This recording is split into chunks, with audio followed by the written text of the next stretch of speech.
Subscribe பண்ணாதவங்க subscribe பண்ணுங்க. அப்படியே பக்கத்துல இருக்க பெல் ஐகானையும் பிரஸ் பண்ணுங்க.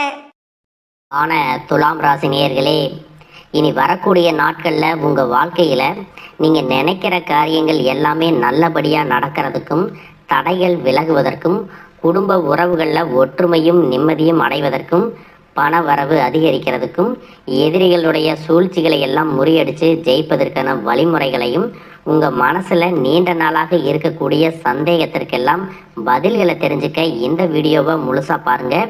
உங்களுக்கான தீர்வு நிச்சயமாக கிடைக்கும்.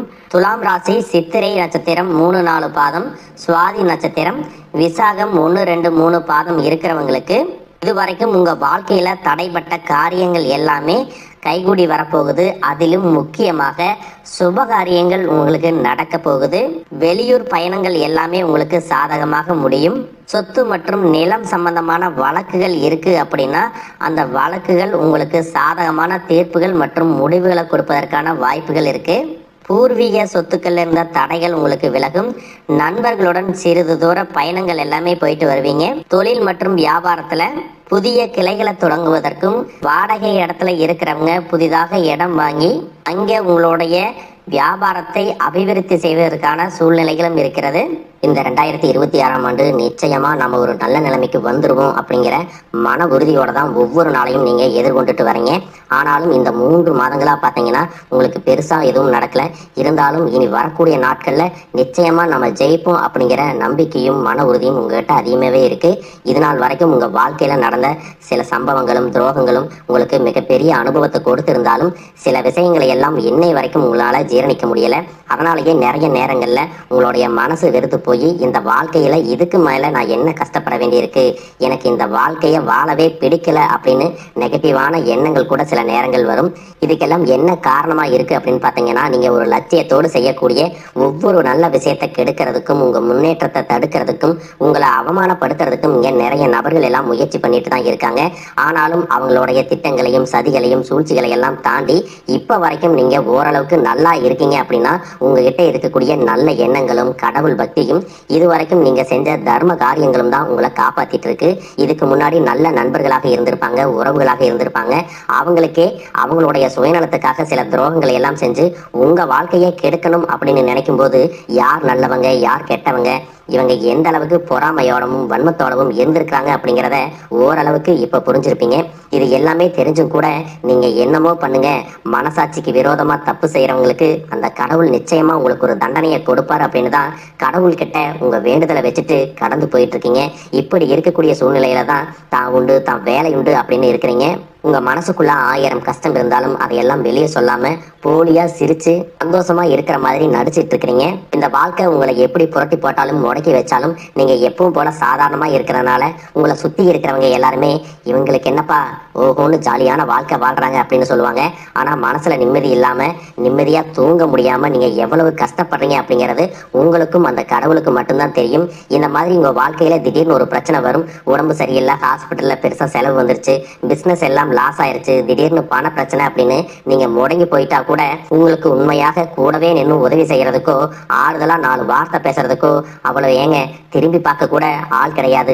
ஏதோ தட்டு தடுமாறி நீங்களாவே எந்திரிச்சு நிக்கிறப்போ உங்களை குறை சொல்றதுக்குன்னே நிறைய பேர் தேடி வருவாங்க. உங்க சொந்தக்காரங்க உங்க நண்பர்கள் ஒரு தேவை இருக்குதுன்னா மட்டும்தான் உங்ககிட்ட வருவாங்க. அந்த தேவை முடிஞ்சதுக்கு அப்புறம் உங்களை தூக்கி போட்டு போயிடுவாங்க. மறுபடியும் அவங்க வந்து உங்ககிட்ட உதவின்னு கேட்டா அவங்க முன்னாடி செஞ்ச துரோகத்தை எல்லாம் மறந்துட்டு மறுபடியும் அவங்களுக்கு உதவி செஞ்சு ஏமாறக்கூடிய ஏமாளிகளாகவும் நீங்க இருப்பீங்க. இந்த வாழ்க்கையில எப்படியாவது முன்னேறணும் அப்படிங்கறதுக்காக தினம் தினம் கஷ்டப்பட்டு உழைக்கக்கூடியவங்களா இருக்கீங்க. என்னுடைய வாழ்க்கையில என் மனசாட்சிக்கு தெரிஞ்சு நான் யாருக்குமே கெடுதலையோ கஷ்டத்தையோ துன்பத்தையோ கொடுத்ததில்ல, எனக்கு மட்டும் ஏன் இந்த மாதிரி எல்லாம் நடக்குது அப்படின்னு பெரும்பாலான நபர்கள் நிறைய நேரத்துல சொல்லிட்டு தான் இருக்கீங்க. உங்களை பொறுத்த வரைக்கும் ஒரு பிரச்சனை வரும், அது கொஞ்ச நாள் இருக்கும், அதுக்கப்புறம் அந்த பிரச்சனை போயிடும். இந்த மாதிரி பிரச்சனை வரும் போகும் அப்படிங்கிற நிலைமையில தான் நிறைய பேர் இருக்கீங்க. நீங்க என்னதான் அந்த பிரச்சனையை தவிர்க்கணும் அப்படின்னு நீங்களா ஒதுங்கி போனாலும் உங்களை சுத்தி இருக்கிறவங்க உங்களை சும்மா விடுறதில்ல. கூடவே இருக்கக்கூடிய சில குடும்ப உறவுகளும் எதையாவது ஒரு காரணத்தை சொல்லி குடும்பத்துக்குள்ளேயும் வெளியேயும் ஏதாவது ஒரு பிரச்சனைகளை கொண்டு வந்துட்டு தான் இருக்காங்க. இது வரைக்கும் உங்க வாழ்க்கையில நடந்ததையெல்லாம் விட்டுருங்க. இதுக்கப்புறமா உங்க வாழ்க்கையில சின்ன சின்ன விஷயங்களை மாத்திக்கிறது மூலமாகவும் கடந்து போறதன் மூலமாகவும் உங்களுக்கு என்னென்ன நன்மைகள் கிடைக்க போகுது அப்படிங்கிறத பத்தி தான் இந்த வீடியோ பதிவில் முழுசா பார்க்க போறோம். முதலாவதா பார்த்தீங்கன்னா மேசராசியில் இருக்கக்கூடிய சூரியனும் சுக்கிரனும் சுக்கிர ஆதித்ய யோகத்தை கொடுக்க போறாங்க. சூரியனும் சுக்கிரனும் இணையக்கூடிய இந்த சுக்கிர ஆதித்ய யோகம் பார்த்தீங்கன்னா ஜோதிடத்துல அதீத செல்வ செழிப்பு, ஆடம்பர வாழ்க்கை மற்றும் ராஜயோக பலன்களை கொடுக்கும் அப்படின்னு சொல்லியிருக்காங்க. இந்த யோகத்தின் காரணமாக உங்களுக்கு பணவரவு, கலைத்துறையில வெற்றி, திருமண வாழ்க்கை மகிழ்ச்சி மற்றும் திடீர் யோகங்கள் எல்லாமே கிடைக்க போகுது.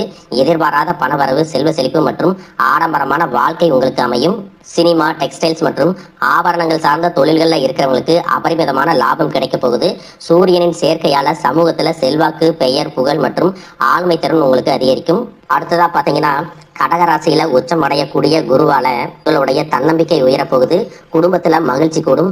நீண்ட நாள் உடல் ஆரோக்கியம் இல்லாம இருந்தீங்கன்னா மீண்டும் உங்க உடல்நிலை சரியாகும். புதிய சொத்துக்கள் மற்றும் வாகனங்கள், செல்வம் சேர்க்கை இது எல்லாம் ஏற்படும். ஜூன் மாதத்துல நடக்கக்கூடிய குரு பெயர்ச்சி கடகராசியில உச்சம் அடைஞ்சு திருமண முயற்சிகளை வெற்றி கொடுப்பாரு. குடும்பத்துல இருந்து வந்த பிரச்சனைகளை எல்லாம் தீர்த்து மகிழ்ச்சியான சூழல் உருவாகும். புதிதாக வேலை தேடிட்டு இருக்கிறவங்களுக்கு வேலை கிடைக்கும். வேலையில இருக்கிறவங்களுக்கு பதவி உயர்வு, இடமாற்றம் மற்றும் புதிய பொறுப்புகள் எல்லாமே கிடைக்கும். மாணவர்களுக்கு கல்வி சிறக்கும். வெளிநாடு செல்வதற்கான வாய்ப்புகள் உருவாகும். நீண்ட நாட்களாக இருந்த நோய் உங்களுக்கு நீங்கும். மன அமைதியும் நேர்மறையான ஆற்றலும் அதிகரிக்கும். பேச்சுவார்த்தையில உங்களுக்கு எப்பவுமே நிதானம் இருக்கும். இதே நேரத்துல கஜ கேசரி யோகத்தின் மூலமாக சமூகத்துல உங்களுடைய கௌரவம், அந்தஸ்து எல்லாமே உயரப்போகுது.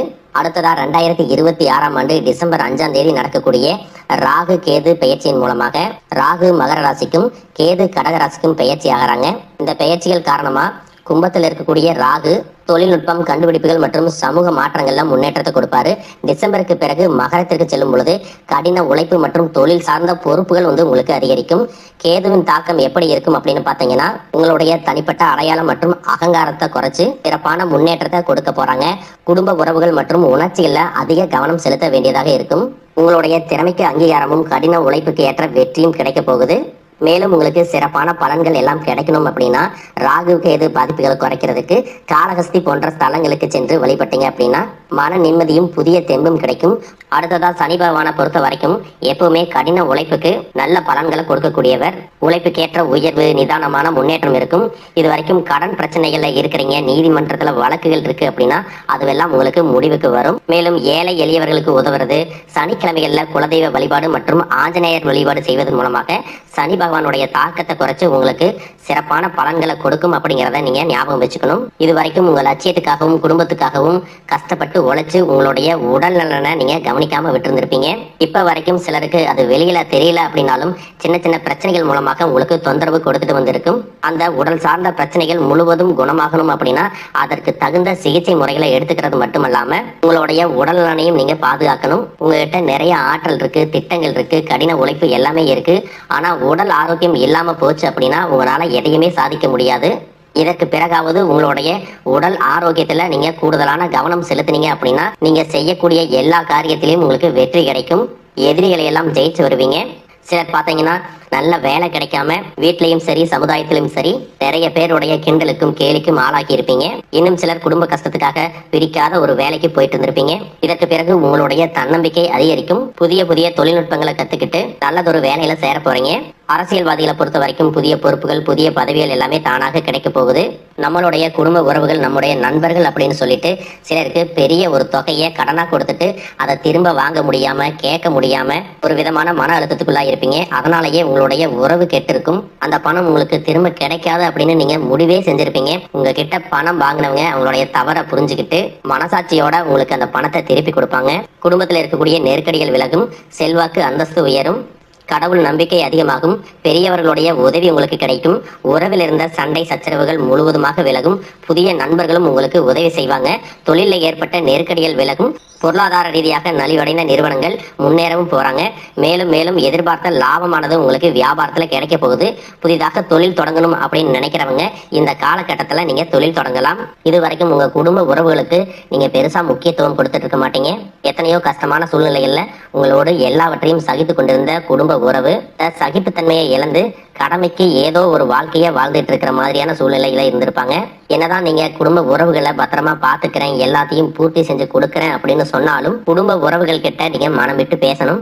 20 வயசுல இருந்தாலும் சரி, 70 வயசுல இருந்தாலும் சரி, குடும்பத்துல இருக்கிறவங்களுடைய மனநிலையை நீங்க எல்லா கட்டத்திலையும் புரிஞ்சுக்கணும். அவங்களுடைய வார்த்தைகளுக்கு மதிப்பு கொடுத்து சில விஷயங்களை திருத்திக்கிட்டும் சில விஷயங்களை மாத்திக்கிட்டும் நீங்க இருந்தீங்க அப்படின்னா உறவுகள் உங்களை தலையில தூக்கி வச்சு கொண்டாடுவாங்க. உங்களை பொறுத்த வரைக்கும் குடும்பத்துல நிம்மதி முழுசா கிடைக்கணும் அப்படின்னா சில இடங்கள்ல விட்டு கொடுத்து போறதுதான் நல்லது அப்படிங்கறத ஞாபகம் வச்சுக்கோங்க. இதையெல்லாம் சரியா செய்யாத காரணத்தினாலதான் நிறைய பேருடைய குடும்பத்துல கணவன் மனைவியா இருப்பாங்க, வெளியே போவாங்க வருவாங்க, ஆனா உண்மையான அந்யோன்யம் இருக்காது, சரியா பேசிக்க கூட மாட்டாங்க, சமுதாயத்துக்காக போலியான ஒரு வாழ்க்கைய வாழ்ந்துட்டு இருக்கிற மாதிரி இருக்கும். இதற்கு பிறகு உங்க வாழ்க்கையிலும் இதுவெல்லாம் நடக்கக்கூடாது அப்படின்னா மனம் விட்டு பேசி உங்க கூட அதிகமான நேரத்தை செலவிடணும். உங்க மேல அவங்களுக்கு நம்பிக்கை வர்ற மாதிரி நடந்துக்கணும். பணம் வசதி வாய்ப்புகள் எல்லாருக்கும் தேவை அப்படின்னாலும் அதை வச்சு நிம்மதியான அழகான ஒரு வாழ்க்கையை வாழ முடியாது. கோடீஸ்வரனா இருக்கவங்க கூட கஷ்டப்படுறதையும் ஏழைகளா இருக்கிறவங்க கூட சந்தோஷமா இருக்கிறதையும் நம்மளால பார்க்க முடியுது. சின்ன சின்ன விஷயங்களை கூட சரியா பேசி முடிக்காத காரணத்தினாலதான் பெரிய பெரிய பிரிதல்கள் எல்லாமே வருது. இன்னும் சிலருக்கு பாத்தீங்கன்னா விவாகரத்து வரைக்கும் கூட போயிடுது. இந்த மாதிரியான விஷயங்கள் எல்லாமே உங்க வாழ்க்கையில நடக்கிறதுக்கு நீங்க மட்டுமே முழுமையான காரணம் இல்லை. உங்களை மட்டுமே குற்றம் சொல்லிட முடியாது. சில கிரகங்களுடைய பார்வை தசா புத்தியினோட பலன்கள் காரணமாகவும் இதுவெல்லாம் நடக்கும். சில ஜோதிட சூட்சமங்களை எல்லாம் நீங்க புரிஞ்சுக்கிட்டு சரியான விஷயங்களை மட்டும் செஞ்சீங்க அப்படின்னா உங்களுடைய வாழ்க்கையிலும் நல்லது நடக்கும். நீங்க விவாகரத்தை வாங்கி இருந்தா கூட 2 பேருடைய உள்ளத்திலும் தூய்மையான புரிதல் வர்ற வரைக்கும் உண்மையா நடந்துக்குங்க. உங்க வாழ்க்கையில நடந்த சம்பவங்கள் எந்த மாதிரி சிச்சுவேஷன்ல நடந்துச்சு அப்படின்னு மற்றவங்க சூழ்நிலையில இருந்து உணர்வு பூர்வமா நினைச்சு பாருங்க. நிச்சயமா உங்க மனசுக்குள்ள மிகப்பெரிய மாற்றம் வரும். இந்த மாற்றத்தின் காரணமாக குடும்ப உறவுகள் மீண்டும் சேர்வாங்க. இதுவெல்லாம் உடனே நடக்கல அப்படின்னாலும் சில மாதங்கள்ல ஒன்றாக சேர்வதற்கான வாய்ப்புகள் இருக்கு. இந்த வாய்ப்புகள் சரியாக அமையும் போது நீங்க அதை பயன்படுத்திக்கிட்டீங்கன்னா உங்களுடைய வாழ்க்கை உங்களுக்கு பிடிச்ச மாதிரியே மாறும். உங்ககிட்ட இருந்து வெளிப்படக்கூடிய தனி மனித ஒழுக்கம் மற்றும் மது மற்றும் போதை பழக்கங்கள் இருந்து விலகி இருக்கிறது. ஆரோக்கியமான உணவு பழக்க வழக்கங்கள் காரணமா பல நாட்களாக விலகி இருந்த உறவுகள் மீண்டும் உங்களோட வந்து சேர போறாங்க. புதிய நட்பும் நண்பர்களுடைய தொடர்பும் உங்களுக்கு ஏற்படும். இதுவரைக்கும் வாழ்ந்த வாழ்க்கையை விட வித்தியாசமான புதியதொரு வாழ்க்கையை இனி வாழ போறீங்க. உங்களுடைய நல்ல எண்ணங்களுக்கு எப்பவுமே உங்களுக்கு நல்லதே தான் நடக்கும். நம்பிக்கையோட ஒவ்வொரு அடியும் எடுத்து வைங்க. வாழ்க வளமுடன். மேலும் தகவலுக்கு எங்க சேனலை மறக்காம சப்ஸ்கிரைப் பண்ணுங்க. நன்றி.